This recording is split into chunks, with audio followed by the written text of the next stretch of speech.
and the desire for change. Sound familiar? The extraordinary story of the Royal Court of Thailand starts Monday and concludes Tuesday on BBC2.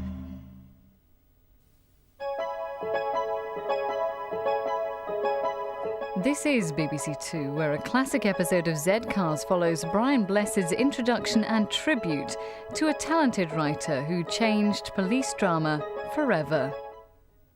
Good evening, ladies and gentlemen. Tonight, the BBC are paying tribute to the playwright John Hopkins, who recently passed away.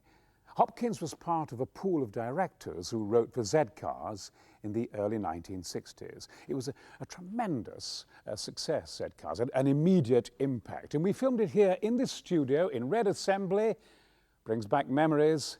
Right here, it was alive, totally live. The red light went on, you had 18 million viewers. Here, 45 minutes live and 5 minutes filmed. So therefore it was pretty tense and brought about this great excitement. One can't describe the impact of Z-Cars. When it first came out, the newspapers are full of it. Headlines like police storm. The police hated it. For the first 6 months, they wanted it off television. Such was the impact, but gradually they were wooed and they started to love it. We bonded with the police and they forgave us and eventually became our biggest fans. To give an idea, one of the regulars in Z-Cars died, Sergeant Twentyman, Leonard Williams, after about 11 months, I think it was. And the newspapers, it was the front page. The Evening Standard was Sergeant Twentyman dead. No adverts, no politicians, Sergeant Twentyman. It was like Princess Di. Such was the impact.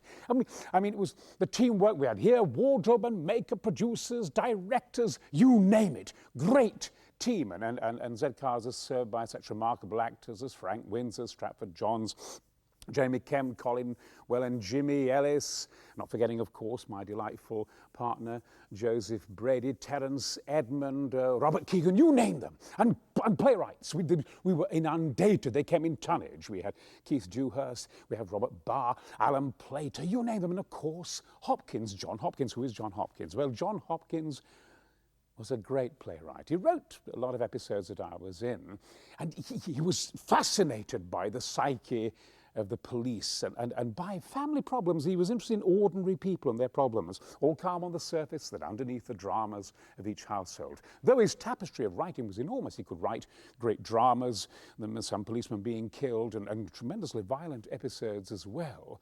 He had a tremendous vision and imagination. I remember once seeing him in one of the hallways up here, crying his eyes out. I mean, he virtually kind of sweated blood, his heart bled. He couldn't get a scene that I was in right. He said, I'm not doing you proud, Brian. I can't get this right. And he was hitting the walls.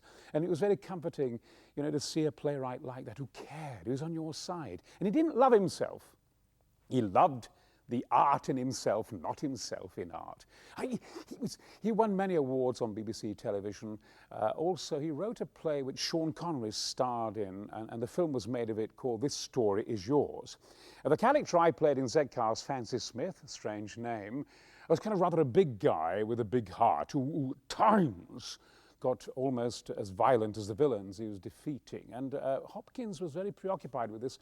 And that play, This Story Is Yours, the character that Sean Connery played was an extension of my character, Fancy Smith. So he went on and on. He went to America. It was a great success there. We lost him to America. Oh, I wish at times some of our artists and our playwrights didn't go to America. We lose them. I mean, they're successful. They do wonderful work, but we lose them.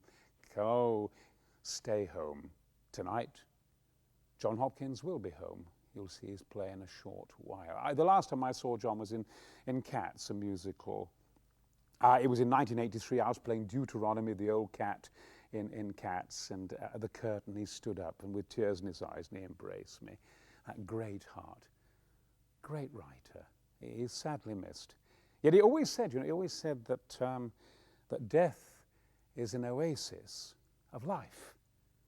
And I'm sure he's finding that life now. He certainly brought that oasis to Z-Cars. Terrific guy. Enjoy the play tonight.